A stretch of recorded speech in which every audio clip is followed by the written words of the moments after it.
Hello guys. Today we're going to be identifying quadratic functions. Let's begin.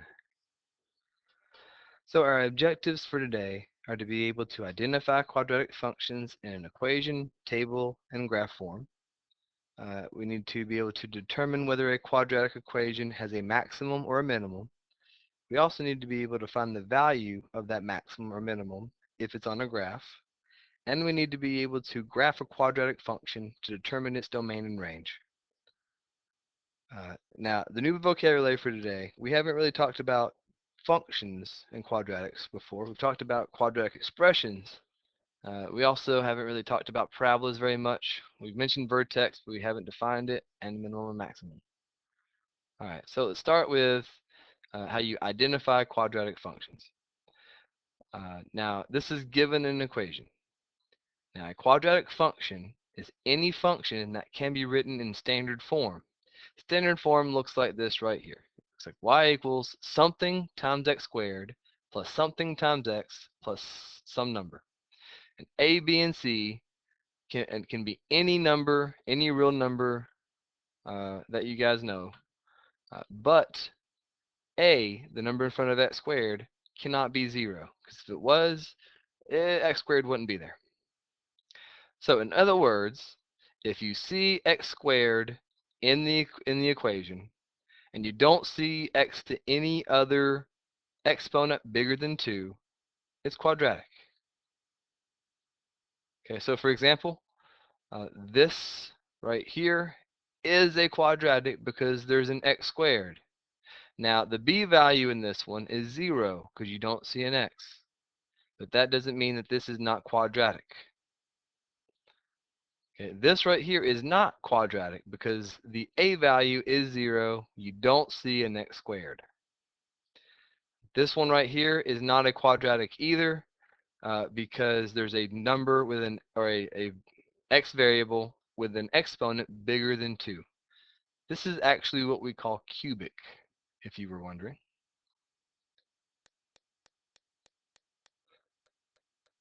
The next thing we're going to do is identify quadratics given a table. Now, we've done this with linear functions.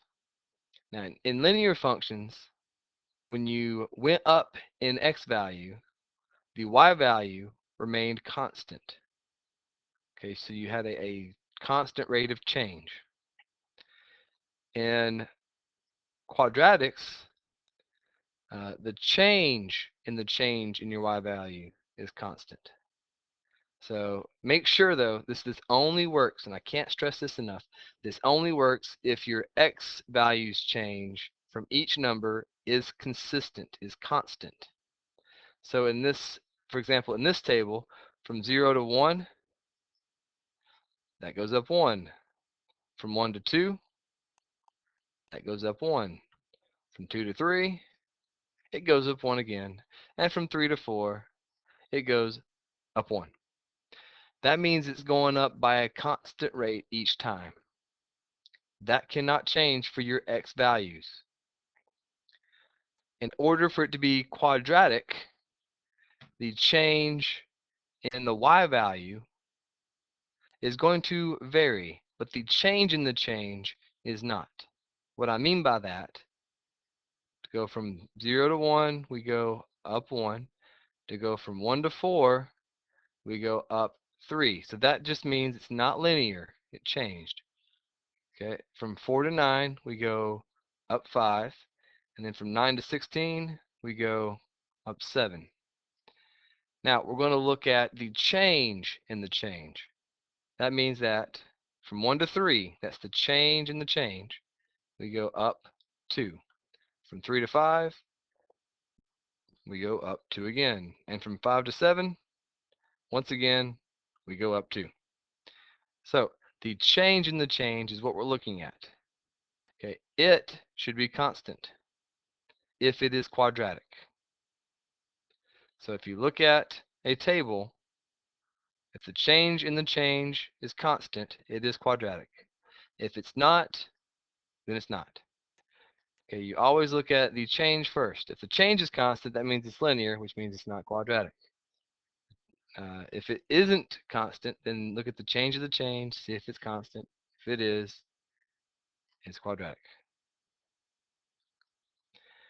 Now, the graphs of a quadratic are easy to identify. This shape is called a parabola. Okay, so looking at the parabola, it's a U shape.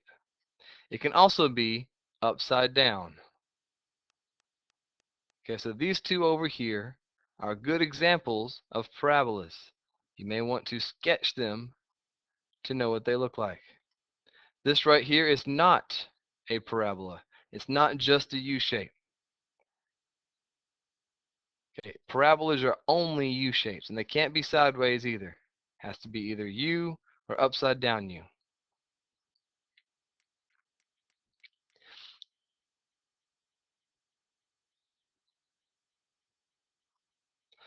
All right, now there's several places where we see parabolas in real life. You see it in architecture a lot. For example, in roller coasters, you see the parabola. This is a bridge in Ohio. They use parabolas in the structure. You may also know the arch, the Great Arch in St. Louis, and you have to notice that this water here is very pretty, makes parabolas. The most commonly used example in this class that I have seen is that parabolas model the trajectory of any kind of projectile. So for example, if you shoot a basketball, that basketball becomes a projectile and it follows a parabola. That arc is a parabola. Now the water here is also a projectile, but since it flows, it shows you the arcs real nice and pretty. So there's plenty of pictures if you search for parabolas in real life of water. Like if you go to a water fountain and press the button, you'll see a little parabola. Now, the examples that you will see using this projectile, by the way, vary from basketball to football to golf to shooting arrows, even shooting bullets. Uh, Once that bullet is shot, it follows an arc, however gradually sloping one. Now, uh, one of my favorite examples of parabolas is in the game Angry Birds. Some versions of it actually let you see the trajectory, it lets you see the parabola. All right, so moving on, some interesting parts about these parabolas. Uh, the vertex is one of the most interesting parts. The other two being, or the other interesting parts being the roots, which we'll talk about on another day. The vertex is the point where the parabola changes direction. So it's where it stops going down and starts going up, or where it stops going up and starts going down. The vertex can either be a maximum, which is the highest point on the parabola, or it can be the minimum, which would be the lowest point. Now, some people talk about parabolas opening either up or opening down.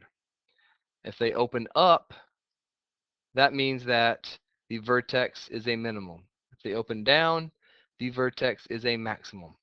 Now, the reason why you see these numbers here highlighted in red is the minimum and maximum are actually the y values or the output for that parabola. Now, I'm not going to count off if you put the point for the minimum or maximum. But just know that they're talking about the y value for it. Now, there's not much of a difference in these two equations. You can either look at it's this last number is different, but that's not what changes the parabola from being up to being down. It's this first term right here. If the a value is positive, then the parabola opens up. It's happy. It looks like a smile. So if it's positive, it looks like a smile. It opens upwards. If it's a negative, then it's negative. It's sad. So it opens downwards like a frown. Okay, so if if your a value is positive, you have a minimum. If it's negative, you have a maximum.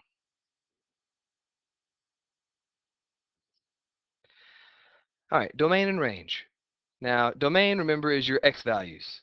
That's all the values you can plug into your quadratic to make it and actually get an answer out. Uh, unless otherwise stated, you can plug in any number for x and get a answer out or get a y value. Now, range are all the possible y values that you can get out of a quadratic function. Range can easily be found by looking at the graph because you can't get every single number out of a quadratic function. For example, this quadratic function right here, we can't get 0 no matter how hard we tried on this parabola. We can't get 0 because it keeps going up in both directions now, so it will never get down to y equals 0. So that means that for my range, my y values, they are all bigger or equal to 1, which is the minimum y value. So that makes sense. Okay, for another example for this, so let me talk a little bit more on this page. Uh, Let me give you another example over here. I want you to have 3 examples. If we're not looking at the graph, for example, if we have y equals x squared. Now, I'm not going to do the whole range for this because I don't have the graph. You can actually graph this though if you want to by making a table of x and y values, just like we always do for these things. We're going to go from -2 to 2 in our numbers, and we're going to plug in numbers for x and see what we get out. So -2 squared is +4. -1 squared is +1. Remember, if you square anything, you're multiplying it by itself, and a negative times a negative is a positive. 0 squared is 0, 1 squared is 1, 2 squared is 4. So just looking at this, I can't get out a negative value for y. 0 is actually my vertex here. It's my lowest point. And so my range, based on my table here, based on what I see, and you can graph it, putting 0, 0, -1, -1, 1, 1, -2, 4, 2, 4. You can graph it if you want to, and you need to know how to graph it anyway. You'll see the vertex is there at 0, 0. So 0 is my minimum. Y has to be greater than or equal to 0. All right, so here's one more example. In this example, my vertex is a maximum because the highest point on the parabola. So this is at point 1, 2, 3, 4, 5, and then 1, 2, so it's -3. So that's my vertex, 5, -3. So the maximum value for y is -3. That means that my range, so my y values, I can't get anything bigger than -3. So all my y values have to be less than or equal to -3.